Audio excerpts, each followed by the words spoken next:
You know that feeling when you see a photo and it just pulls you in? There's a mood to it. Every element is exactly where it should be. Think about movies.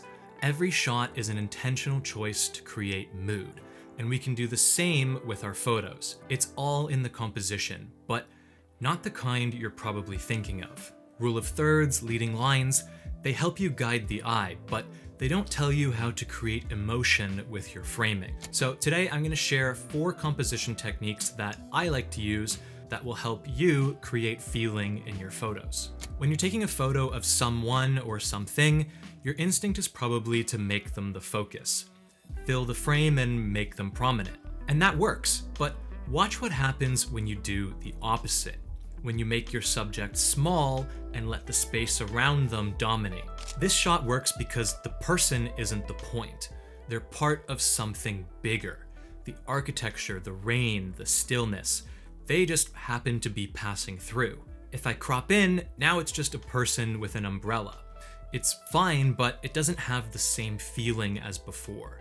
The mood came from the scale. That feeling of isolation, stillness, and loneliness is brought out by the way that it's framed. The soft light and muted colors absolutely help too. Your lighting and color choices are just as important.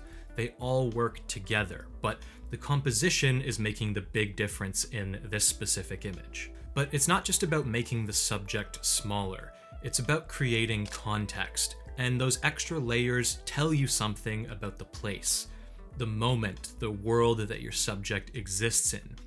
That's what makes it feel cinematic. And just to be clear, no, you don't have to make your subject this small for it to work. Scale is about the size of one thing relative to another. The smaller your subject gets, the more dramatic it becomes. You may want a lot of drama, you may just want some subtle mood, so pick your framing accordingly.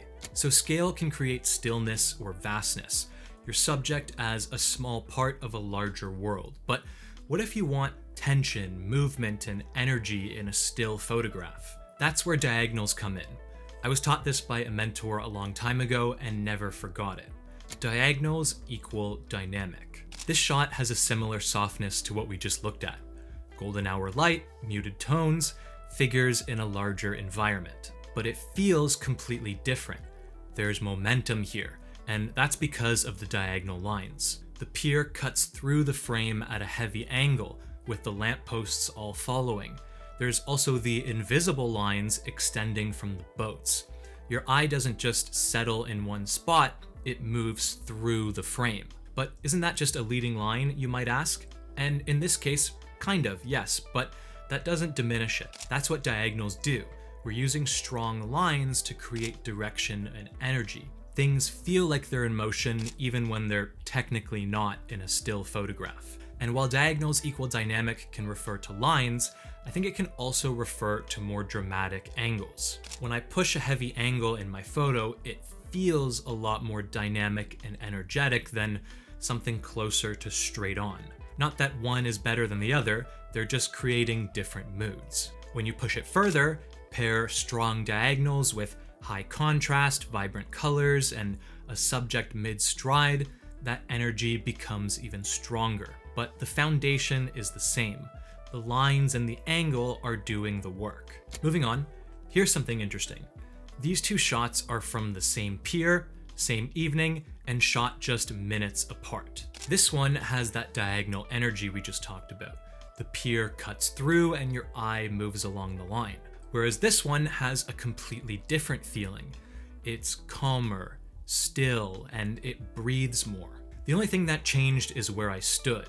I squared up to the pier instead of shooting it at an angle. That's one-point perspective. Put simply, one-point perspective is when you're squared up to the horizontal lines in your frame. Think of it like standing in the center of a hallway, shooting straight down to the other end. You saw this image earlier when we talked about scale, but notice what else is happening. I'm shooting squared up to the architecture, so it feels very calm and serene, like a moment of exhale. The one-point perspective is working with the scale to enhance the quiet feeling. So these aren't separate tools. You can stack them together and mix and match, which I encourage you to do so you can see what the different combinations create. And the rule of thirds, leading lines, framing, those still matter. They help you decide where to place things in the frame and help you draw the eye to certain areas. But they're serving the scale and perspective that you decided first. Symmetry creates structure, balance, and order. When things are balanced symmetrically, they feel intentional, like nothing is out of place. This image is built on symmetry, and it feels very orderly, important, and even grand. The shrine, the lanterns, the steps, they all mirror. But it's not totally perfect. There's flowers on one side, a structure on the other edge. Locations that you come across when traveling aren't sets. You can't control everything and get it totally perfect every single time. So I aim for something like 70-80% symmetry.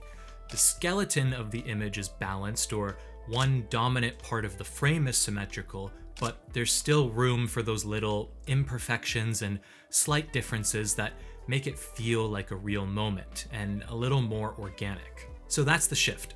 Instead of starting with where do I put my subject, try starting with what do I want this to feel like. If you want quiet or isolated, go small subject, big space. Tense or dynamic, find those strong diagonals and heavy angles. Calm or deliberate, square up and use one-point perspective. Structured or important, build on that symmetry. The rules of composition we learn still matter, but they work even stronger once you've made that emotion choice first. This isn't an exhaustive list of every technique in the book. They're just the ones that I personally keep coming back to. If you want to go deeper on the other half of the cinematic look, lighting, color, and so on, I covered that in this video here. Thanks so much for watching, and I'll see you next week. Peace.